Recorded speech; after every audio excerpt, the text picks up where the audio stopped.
Ji, dengue is an RNA virus और ये zoonotic disease है, जूनोटिक वायरस है, यानी कि ये एनिमल्स मच्छर के काटने से इंसान में दाखिल होता है।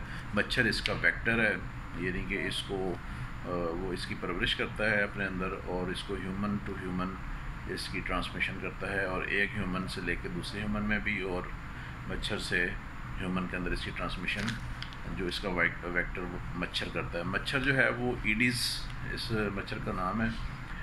पाकिस्तान में ये ईडीज़ इजिप्टीज़ है और इंडिया में भी यही है। और इसमें इसकी जहाँ तक इसका इंसिडेंस का ताल्लुक है तो तकरीबन दुनिया की 50% पॉपुलेशन इसके रिस्क के ऊपर है, in risk of getting dengue virus.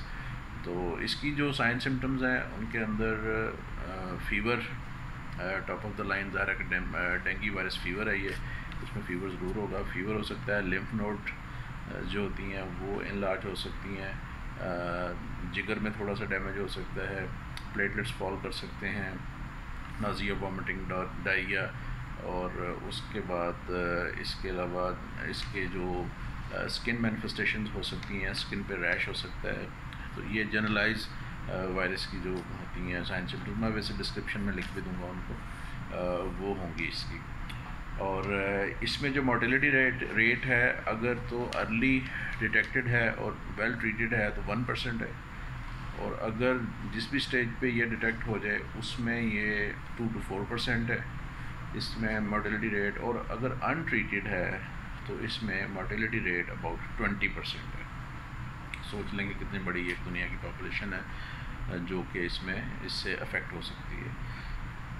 आगे इसकी डिटेक्शन है तो डे 1 पे अगर आप इसकी डिटेक्शन करना चाहें तो वो PCR टेस्ट है, और डे 2 to 3 पे NS1 नॉन स्ट्रक्चर प्रोटीन 1 का इसका एंटीजन है, वो डिटेक्ट होता है। Day 3 onwards up to 7 days जब तक इसका पीक है इस बीमारी का बॉडी के अंदर, तो उसमें IgG और IgM एंटीबॉडीज़ जो हैं वो डिटेक्टेबल होती हैं। फर्स्ट IgM डिटेक्टेबल होंगी और at the end of first week IgG भी डिटेक्ट हो जाएंगी। अगर एक पेशेंट में ऑलरेडी डेंगू का एक्सपोजर हो चुका है तो उसमें IgM IgG हो सकता है पहले से मौजूद हो।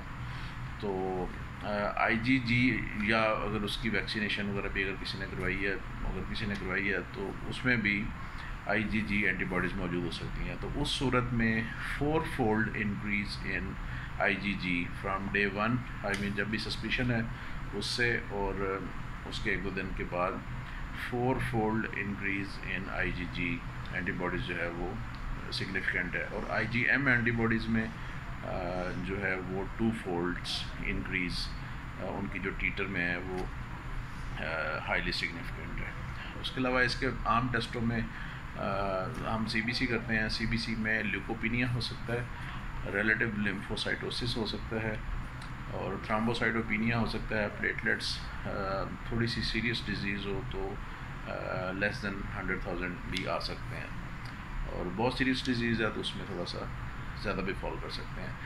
बाकी इसका जो हॉलमार्क है वो इंक्रीज्ड हेमाटोक्रिट है from the base line of the patient, यानी कि आज से 10 दिन पहले, 20 दिन पहले, या जब भी उसका पेशेंट का होगा है उसका हेमाटोक्रिट है तो उसके रिलेटिवली हेमाटोक्रिट इसकी इंक्रीज़ होगी। उसकी मैं वजह आगे चल के बयान करता हूँ।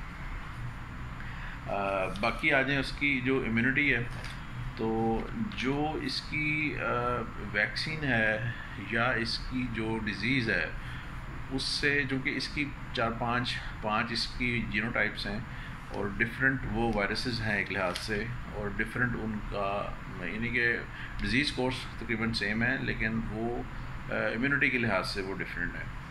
तो जो होमोटिपिक इम्यूनिटी है वो लाइफ लॉन्ग है, यानी कि एक virus for example dengue genotype 1 है तो उससे दोबारा उसको बंदे को बुखार नहीं होगा। लेकिन चूँकि इसकी 5 जीनोटाइप्स हैं तो 5 दूसरी, तीसरी, चौथी या 5वीं जो जीनोटाइप है उससे भी प्रोटेक्शन तकरीबन 2 साल की है। इसको हेट्रोटिपिक इम्यूनिटी इसको कहते हैं। वो भी 2 साल तक पेशेंट जो है वो, जो इंडिविजुअल है वो उससे महफूज रहेगा।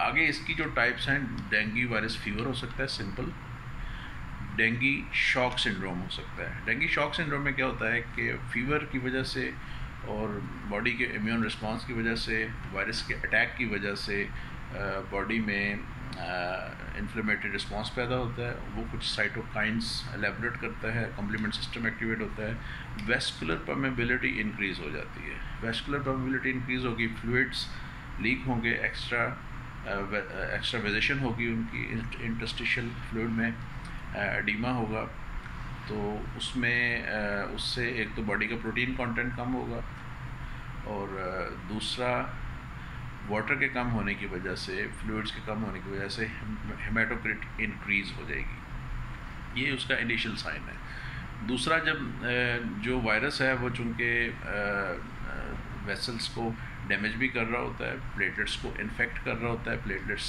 आर डाइंग आउट, तो प्लेटलेट्स क्रिटिकली कम हो जाए, 10-20 हज़ार से भी कम हो जाए, तो उस सूरत में पेशेंट ब्लीड भी कर सकता है। इंट्राक्रेनियल ब्लीड हो सकता है, कैविटीज़, बॉडी कैविटीज़ के अंदर कहीं और भी ब्लीड हो सकता है, इंट्रामस्कुलर ब्लीड हो सकता है। तो उस सूरत में हेमाटोक्रिट फॉल करेगी। इनिशियली ये रेज करेगी और दूसरी सूरत में ये फॉल करेगी। यानी कि आपने पेशेंट की बेसलाइन को रखना है ध्यान में कि अगर पेशेंट कॉम्प्लिकेट कर रहा है तो या तो उसकी इनिशियली हेमाटोक्रिट राइज करेगी, और अगर बहुत ज़्यादा कॉम्प्लिकेट कर रहा है तो हेमाटोक्रिट फॉल करेगी। तो इस सूरत में प्लेटलेट ट्रांसफ्यूजन का जो रोल है वो काफ़ी कंट्रोवर्शियल है कि बाज़ लोग कहते हैं कि नहीं देना चाहिए, मेरे नज़दीक नहीं देना चाहिए प्लेटलेट ट्रांसफ्यूजन, और बाज़ लोगों के नज़दीक वो दे देना चाहिए, क्योंकि हमने देखा है कि इसका अगर कोई पेशेंट जा रहा है आपके हाथों से तो उसको प्लेटलेट्स देने का कभी फ़ायदा नहीं हुआ।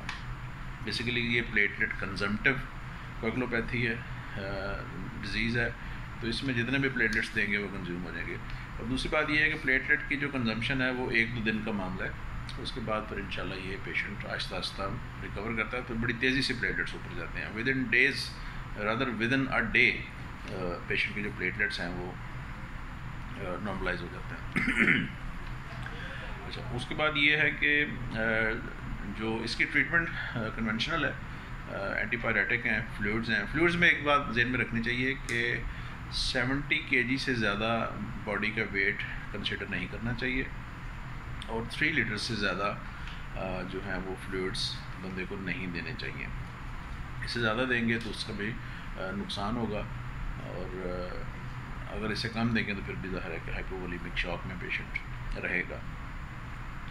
तो ये थी डेंगू वायरस के हवाले से। बाकी क्वेश्चन आंसर में इंशाल्लाह इसका जो भी आप पूछेंगे उसका हम जवाब देते रहेंगे।